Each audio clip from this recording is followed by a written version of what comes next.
तो दोस्तों आज की इस वीडियो में हम बात करेंगे। बहुत सारे लोग खुजली को लेके परेशान रहते हैं। वो कहते हैं कि हमने हर तरीके का ट्रीटमेंट किया बट हमारी खुजली जाने का नाम ही नहीं ले रहे। तो दोस्तों आज की इस वीडियो में कुछ ऐसे ही बेहतरीन और होम रेमेडी के बारे में हम डिस्कशन करेंगे और जानेंगे किस तरीके से हम अपनी ईचिंग को, खुजली को कैसे दूर कर सकते हैं। दोस्तों इसके होने के क्या कारण हैं और दोस्तों इसको कैसे इससे बचा जा सकता है। हम कह सकते हैं दोस्तों, अक्सर हमने देखा है कि गर्मी के दिनों में या फिर हर एक मौसम का अपना अलग अलग मजा होता है। समर्स में हर चीज एकदम ब्राइट और एनर्जी से भरी होती है।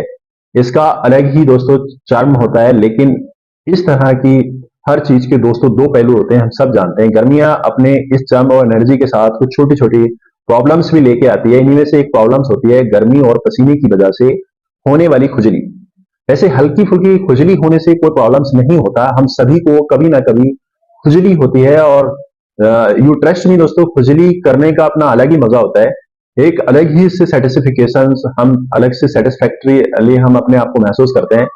और इसके बारे में बताने वाला हूं दोस्तों, जो गर्मी और पसीने की वजह से होने वाली खुजली है उसमें परमानेंट छुटकारा दिला सकती है। तो चलिए बिना देरी किए इस इंटरेस्टिंग वीडियो को शुरू करते हैं और जानते हैं पूरी डिटेल से उन सभी के बारे में। इमेजिन कीजिए कि दोस्तों आप बहुत ही इंपॉर्टेंट मीटिंग में आप बैठे हैं, अचानक से आपको बहुत जोर जोर की खुजली होने लगती है। लेकिन ऑफ कोर्स शर्म के मारे आप जो वो खुजा नहीं पा रहे हैं, आप चुपके चुपके खुजाने की कोशिश कर रहे हैं।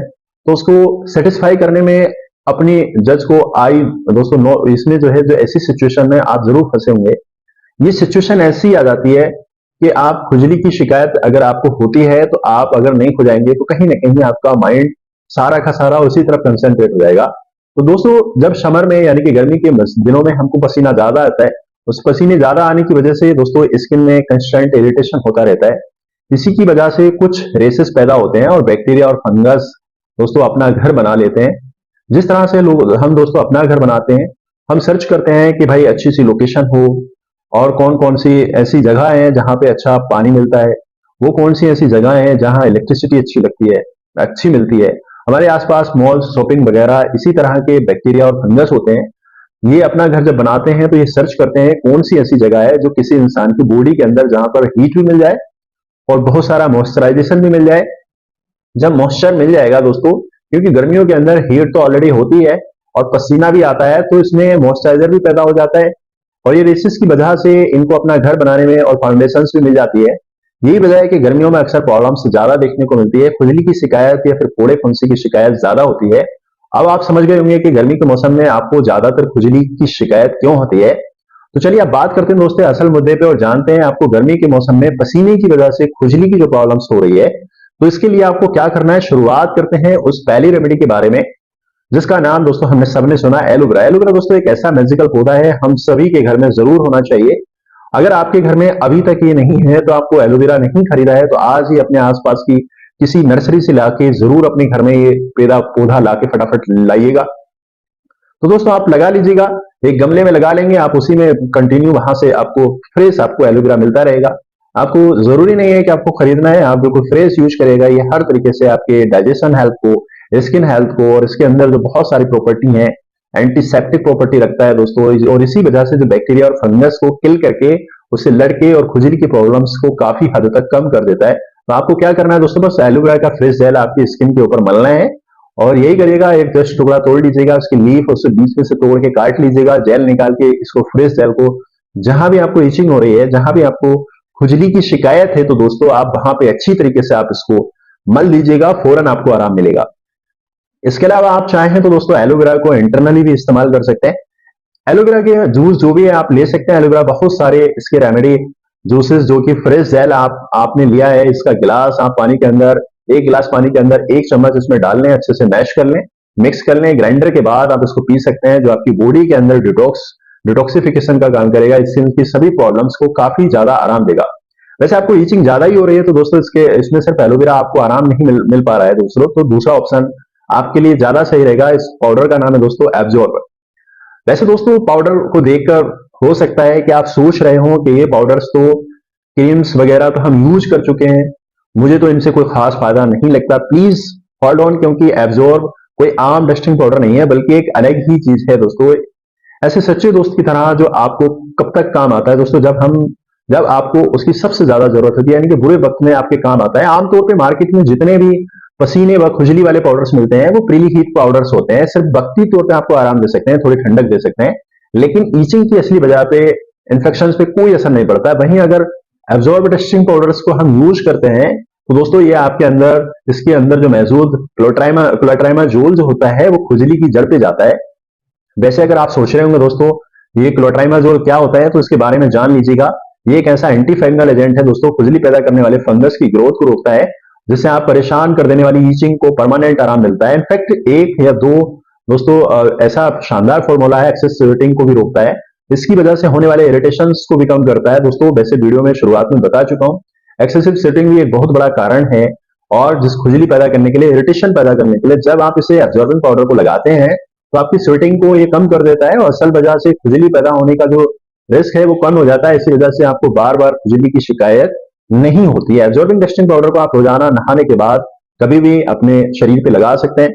कितनी ज्यादा प्रॉब्लम्स हो, आप दिन में 2 बार 3 बार 4 बार दोस्तों रीअप्लाई कर सकते हैं। एब्जॉर्ब पाउडर स्किन स्पेशलिस्ट की नंबर 1 चॉइस होती है।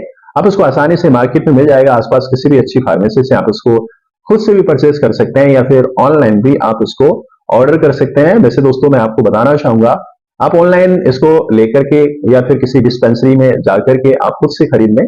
दोस्तों ये बड़ा आसान है, आप इसको जरूर अपने शरीर के ऊपर अप्लाई कीजिएगा।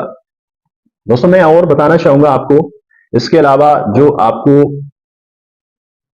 तीसरी रेमेडी के बारे में, जो हजारों साल से आयुर्वेद में स्किन और ब्लड रिलेटेड प्रॉब्लम्स के ट्रीटमेंट के लिए यूज करते आए हैं। दोस्तों नीम में एंटीबैक्टीरियल और एंटी फंगल प्रॉपर्टी होती है, ये ब्लड को प्यूरिफाई करने का काम करता है। नीम की पत्तियों को पीसकर आप चाहें तो उसका लेप भी लगा सकते हैं, आप चाहें तो उसकी गोलियां या कैप्सूल भी खा सकते हैं, जो मार्केट में आज के वक्त में अवेलेबल है। ये आपके ना सिर्फ खून को साफ करेगा बल्कि आपकी स्किन को भी अच्छा करेगा। ये थोड़ा सा आप इसकी फ्रेश लीव्स यानी कि ताजा पत्तियों को आप लीजिएगा, थोड़े से पानी के अंदर आप इसको मामूली सा डाल के बारीक पीस करके आप इसका पेस्ट बना लीजिएगा। दोस्तों मैं कहना चाहूंगा कि आप इसको 15 से 20 मिनट तक आप इसको लगा के रहना है, फिर साफ पानी से इसको धो लेना है। इंटरनली यूज करना अगर चाहते हैं तो दोस्तों इसकी टैबलेट्स ले सकते हैं, कैप्सूल फॉर्म में जो आजकल मार्केट में मिल जाता है, नीम जूस भी मिलता है, आप इसको भी ले सकते हैं। जो प्रोडक्ट आप ले रहे हैं दोस्तों रिकमेंडेड, आप उसके मैन्युफैक्चरिंग के हिसाब से आप इसको देखेगा, और अगर यूज करने की बात है इसे 2 से 3 टाइम्स आप इसको इस्तेमाल कर सकते हैं। दोस्तों ये आपके खून को नेचुरली आपको साफ करेगा, और स्किन की जितनी भी रिलेटेड करीब करीब हर प्रॉब्लम्स में आपको फायदा मिलेगा, चाहे वो एक्नी है या फिर किसी भी चीज के लिए है। अब नेक्स्ट नंबर आता है दोस्तों, जो ईचिंग की प्रॉब्लम्स को लेकर बहुत ज्यादा परेशान है, कोकोनट। तो दोस्तों अब नंबर आता है कोकोनट ऑयल का। मुझे याद है दोस्तों, जब मैं छोटा था तो मेरी दादी कहा करती थी, अगर आपके घर पे या तुम्हारे घर पे नारियल पड़ा हुआ है तो समझो कि तुम्हारे पास करीब करीब हर प्रॉब्लम्स का सोल्यूशन है। दोस्तों वैसे मैं अगर बात करूं यानी कि कोकोनट ऑयल के बारे में, तो ये एंटीबैक्टीरियल प्रॉपर्टी रखता है और बहुत ही बेहतरीन स्किन के लिए मॉइस्चराइजेशन होता है। आपको ईचिंग की प्रॉब्लम्स है, किसी भी तरह के आपका स्किन इरिटेशन हो रहा है या फिर आपकी स्किन ड्राई हो रही है, तो उन प्रॉब्लम्स के लिए बस थोड़ा सा कोकोनट ऑयल लेना है, हल्का सा इसको गर्म करना है, उसके बाद अपने अफेक्टेड पार्ट पे जहां पे भी आपको अप्लाई करना है आप उसको डायरेक्टली लगा सकते हैं। पूरी बॉडी के ऊपर भी अप्लाई कर सकते हैं, और क्योंकि आपकी बॉडी में जो सूद भी करता है, मॉइस्चराइज भी करता है दोस्तों, सिर्फ 2 से 3 बार इस तरह के ऑयल को लगाने से आपको काफी ज्यादा आराम मिलेगा।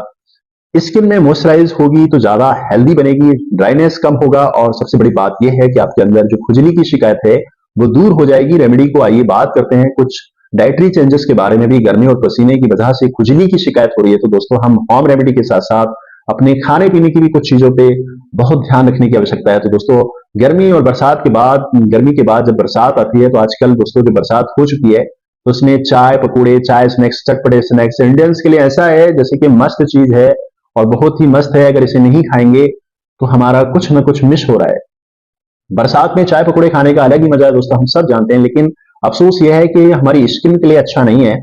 हमारी स्किन इसको पसंद नहीं करती, क्योंकि चटपटी चीजें खाने से, मीठी चीजें ज्यादा खाने से, ऑयली चीजें ज्यादा खाने से इरिटेशन हो सकता है। इसकी वजह से गर्मी और खुजली ये दोस्तों फाइट कर सकता है। बैक्टीरियल फंगस हमको ज्यादा हो सकता है, इसकी दिक्कत प्रॉब्लम्स हो सकती है। तो इसलिए जहां तक हो इन सारी चीजों से बचना चाहिए।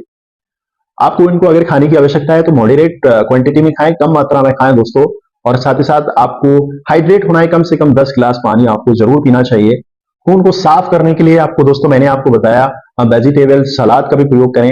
ये आपकी बॉडी को डिटॉक्सिफाई करेगा। नॉन वेजिटेरियन चीजों से थोड़ा सा बचना है दोस्तों। कुछ हाइजीन टिप्स जो आपको बहुत जरूरी है, नीम के पानी से आपको रोज नहाना है। ये आपकी स्किन के इन्फेक्शंस को दूर करेगा। और आपके टाइट कपड़े नहीं होने चाहिए, आप सूती कपड़े पहनेंगे, कॉटन वाले कपड़े पहनेंगे तो दोस्तों उससे क्या होगा कि आपके यानी कि जो कॉटन में हवा का आना जाना रहेगा, इससे आपके जो स्वेटिंग है वो कम हो जाएगी, पसीना कम आएगा, बॉडी ठंडी रहेगी। तो आप इन छोटे छोटे पॉइंट्स को जान करके समझ ही गएंगे दोस्तों, अल्टीमेटली जो खुजली होने के जो रिस्क हैं वो कम हो जाएंगे। गर्मियों में, बरसात में तो बहुत दोस्तों ये सारी चीजें बहुत ही ज्यादा ध्यान देने की आवश्यकता है। ये जो रेमेडी है गर्मी और बरसात के मौसम में होने वाली स्किन प्रॉब्लम से आपकी छुटकारा दिला सकती है। तो आप याद रखें दोस्तों, होम रेमेडी से जरूर आप अपने आप को, अगर ईचिंग या खुजली से परेशान है तो आप इन सारी चीजों को अपने पर, अपने शरीर के ऊपर अप्लाई कीजिएगा। दोस्तों मैंने आपको बताया कि आपको अगर कोई लंबे समय से इस तरीके की प्रॉब्लम्स है, या फिर आपको इन सारे इंग्रेडिएंट्स को यूज करने के बाद, इन रेमेडी को यूज करने के बाद भी किसी प्रकार का कोई बेनिफिट्स नहीं मिल पा रहा है, तो आप ऐसे में चाहिए कि आप अपने डॉक्टर से कंसल्ट करें और उनके कंसल्ट के बाद उसका प्रॉपर डायग्नोज करें और उसके बाद ही उसका प्रॉपर ट्रीटमेंट कराएं। तो दोस्तों उम्मीद करते हैं कि आप हमारी जानकारी से जरूर आपको अच्छी लगी होगी और आपके पसंद भी आई है। आप अगर हमारे चैनल पर नए हैं तो हमारे चैनल को सब्सक्राइब कीजिएगा, साथ ही साथ दोस्तों के साथ भी शेयर कीजिएगा। मिलते हैं नेक्स्ट इंफॉर्मेटिव वीडियो में। Thank you.